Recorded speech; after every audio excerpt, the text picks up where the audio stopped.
La guerre au Moyen-Orient. La guerre au Moyen-Orient. Donald Trump se retrouve face à face à Emmanuel Macron.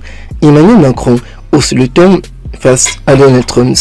Emmanuel Macron hausse le ton face à Donald Trump et en dit long sur la guerre qui se déroule présentement au Moyen-Orient. La guerre qui se déroule présentement au Moyen-Orient. Donald Trump se retrouve nez à nez à Emmanuel Macron. Irréaliste d'ouvrir le détroit d'Ormuz de vive force. Emmanuel Macron martèle que la France n'aidera pas les États-Unis d'Amérique à ouvrir le détroit d'Ormuz, car la situation entre l'Iran et les États-Unis d'Amérique se retrouve toujours perturbée. Les États-Unis d'Amérique peuvent déplorer de ne pas être aidés dans une opération militaire qu'ils ont décidé seuls. Déclare ici le chef de l'État français Emmanuel Macron, qui estime que la réouverture centrale de cette voie maritime stratégique ne peut se faire que de manière concertée avec l'Iran après un cessage de feu. Nous ne pensons pas que les États-Unis d'Amérique puissent aller encore devant, a répondu Emmanuel Macron.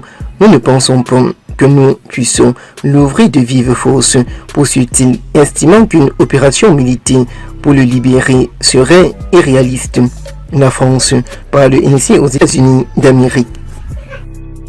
Ce n'est pas un spectacle, Emmanuel Macron hausse le ton face à Donald Trump. Emmanuel Macron évoque les menaces de Donald Trump de quitter l'OTAN.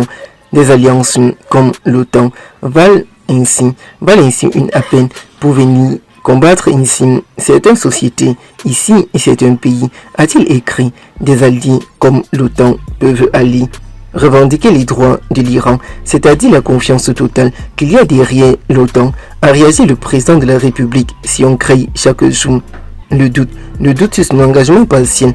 On a envie ainsi la substance, c'est la responsabilité que prennent ici les autorités américaines quand on a signé un texte. Quand on est engagé dans une alliance post-électorale, on est à la hauteur des engagements socio-économiques, on les commente.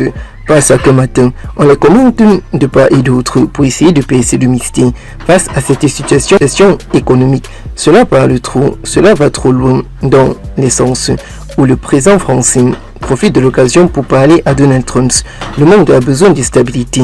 Ce n'est pas un spectacle que les États-Unis d'Amérique vont organiser contre l'Iran. Emmanuel Macron, le président français, répond ainsi à Donald Trump. Les propos moqueurs de Donald Trump envers Emmanuel Macron ne sont ni élégants ni à la hauteur, répond le président de la République en déplacement en Corée du Sud. Ce qui m'importe est d'aller de l'avant pour notre beau pays, nos compatriotes. Il bâtit ainsi des nations un peu sophistiquées. Il faut bâtir les solutions diplomatiques pour permettre un cessage de feu entre l'Iran et l'Israël et les États-Unis d'Amérique aussi.